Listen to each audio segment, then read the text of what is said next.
Tears fell onto the pale concrete like quiet confessions, each drop catching the sharp daylight of a busy afternoon when the world seemed to move too fast to notice one woman breaking apart. Mara sat on a bench outside the city library, shoulders folded inward, grief pressing so hard on her chest it felt like the air itself had turned heavy. Just moments earlier, small hands had tugged at her sleeve, and two identical faces had looked up at her with an innocence so pure it startled her back into the present. They had offered her something impossible yet achingly simple, the comfort of a father when hers was gone. That was the moment her life began to shift. Before the story unfolds any further, if you believe kindness can arrive from the most unexpected places and that everyone deserves a second chance at hope, please like, comment, share, and subscribe to the channel Touch of Kindness. Your support keeps stories like this alive. Mara had not planned to be there that day. The library steps were just a place to sit, somewhere public enough to feel safe, but distant enough to feel invisible. It had been 6 months since she lost her husband, and daylight had become her enemy. Nights were cruel, days forced her to pretend she was still functioning, still part of a world that hadn't stopped spinning. Bills stacked on her kitchen table, unanswered messages from friends who didn't know what to say, and the silence of a small apartment echoed louder than any noise. She came to the library to escape that silence. Grief followed her everywhere. The twins had appeared with the careless joy only children carried, their laughter bright against the low hum of traffic and turning pages, dressed in matching blue shirts, hair neatly combed, faces smudged with the evidence of a playful morning.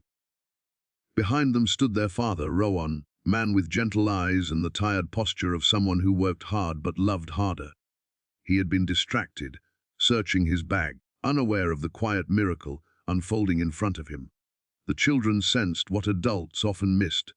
They saw sadness not as something frightening, but as something that needed company. Felt embarrassed at first, wiping her face quickly, ashamed of being seen in such a raw moment.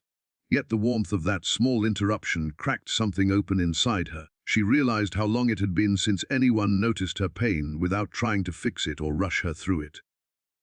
The twins' presence didn't erase her sorrow, but it softened it. Sunlight breaking through thick clouds. Rowan soon noticed and apologized for the intrusion, but there was no irritation in Mara, only gratitude. They talked under the open sky while the afternoon stretched lazily around them. No heavy confessions were made, yet understanding flowed easily. Rowan spoke of raising the twins alone after losing their mother years ago, of learning to balance strength with tenderness. Mara listened, recognizing her own struggle in his words, had carved similar hollows in both of them, shaping them into people who knew pain intimately, but refused to let it define their children or their futures. Days passed, and chance meetings became quiet routines. They met at the same bench, always during daylight, sharing coffee, stories, and moments of silence that no longer felt awkward. The twins brought drawings and questions, filling the empty spaces Mara carried inside her. Slowly, the weight she bore grew lighter. She laughed again, surprised by the sound, and began to imagine a life that held meaning beyond survival. What changed most was not the presence of Rowan or the children, but Mara's belief that her story was not over. Kindness had reached her through small hands and open hearts, reminding her that family could be found, not just remembered. Healing didn't arrive all at once. It came in pieces, stitched together by ordinary afternoons and unexpected compassion. As this story draws close, if this journey has touched your heart, please take a moment to like and share this video so others can feel the same warmth. And before the ending, we have a special request. Kindness lives below to let us know you believe in the power of simple human connection. Mara still visits that bench sometimes, not because she is broken, because it reminds her of the day hope returned in daylight, carried by two small souls who knew exactly what she needed.